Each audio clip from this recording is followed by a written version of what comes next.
Siapakah sejatinya Semar? Maya adalah sebuah cahaya hitam. Cahaya hitam tersebut untuk menyamarkan segala sesuatu. Yang ada itu sesungguhnya tidak ada. Yang sesungguhnya ada ternyata bukan. Yang bukan dikira iya.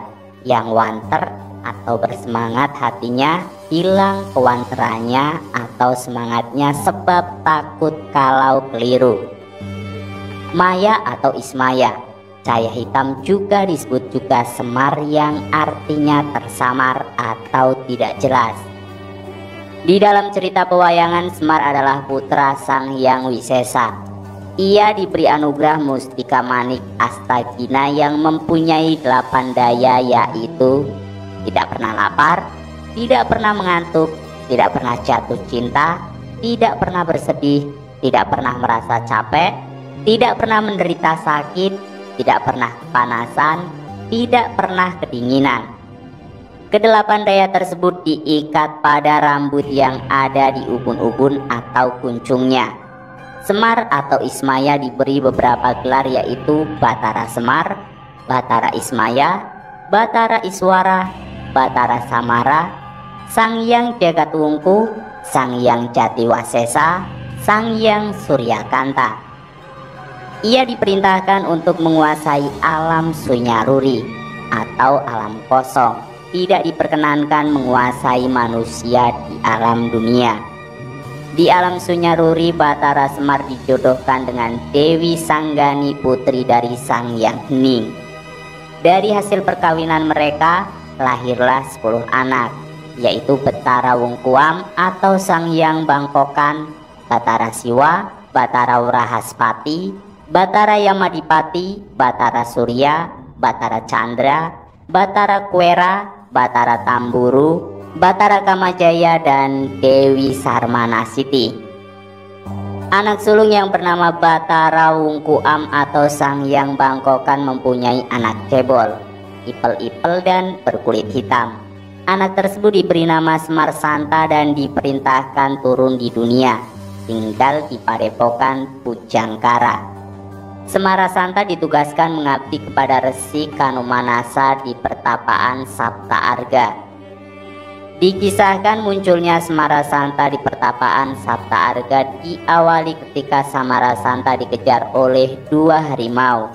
Ia lari sampai ke Sapta Arga dan ditolong oleh Resi Kanumanasa. Kedua harimau tersebut dirawat oleh sang resi dan keduanya berubah menjadi bidadari yang cantik jelita. Yang tua bernama Dewi Kanestren dan yang muda bernama Dewi Retnawati. Dewi Kanestren diberi istri oleh Semara Santa dan Dewi Retnawati menjadi istri Resi Kanumanasa. Mulai saat itu Semara Santa mengabdi di Sapta Arga dan diberi sebutan Janggan Samara Santa. Sebagai pamong atau abdi, Janggan Samara Santa sangat setia kepada bendara atau tuannya. Ia selalu menganjurkan untuk menjalani laku prihatin dengan berpantang, berdoa, mengurangi tidur dan bertapa agar mencapai kemuliaan. Banyak saran dan petua hidup yang mengarah pada keutamaan dibisikkan oleh tokoh ini, sehingga hanya para resi, pendeta ataupun kesatria yang kuat menjalani laku prihatin, mempunyai semangat pantang menyerah, rendah hati dan berperilaku mulia yang kuat diemong oleh Janggan Semara Santa. Dapat dikatakan bahwa Janggan Semara Santa merupakan rahmat yang tersembunyi. Siapapun juga yang diikutinya, hidupnya akan mencapai puncak kesuksesan yang membawa kebahagiaan abadi lahir batin. Dalam catatan kisah pewayangan, ada 7 orang yang kuat diemong oleh Janggan Semara Santa, yaitu Resi Manumanasa sampai 6 keturunannya, Sakri, Sekutrem, Palasara, Abhyasa, Pandu Dewanoto, dan sampai Arjuna. Jika sedang marah kepada para dewa, Janggan Semara Santa katitisan oleh eyangnya, yaitu Batara Semar. Jika dilihat secara fisik, Semara Santa adalah seorang manusia cebol, jelek dan hitam. Namun sesungguhnya yang ada di balik itu adalah pribadi dewa yang bernama Batara Semar atau Batara Ismaya. Karena Batara Semar tidak diperbolehkan menguasai langsung alam dunia, maka ia memakai wadak janggan Semarasanta sebagai media menitis atau tinggal dan menyatu. Sehingga akhirnya nama Semarasanta jarang disebut.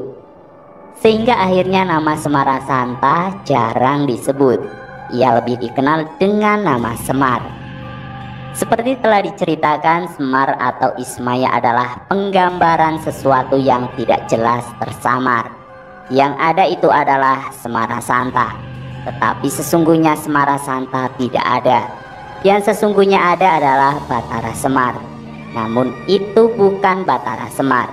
Itu adalah manusia berbadan cebol, berkulit hitam yang bernama Semarasanta. Jika sangat yakin bahwa ia Semarasanta, tiba-tiba berubah keyakinan bahwa ia adalah Batara Semar, dan akhirnya tidak yakin karena takut keliru.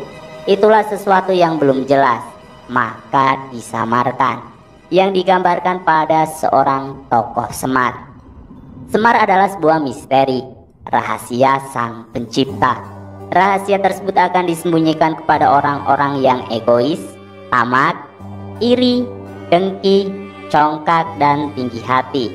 Namun dibuka bagi orang-orang yang sabar, tulus, luhur budi, dan rendah hati. Dan orang yang dianugerahi sang rahasia atau Semar, hidupnya akan berhasil ke puncak kebahagiaan dan kemuliaan nan abadi. Itulah informasi yang dapat saya sampaikan tentang sang Batara Semar.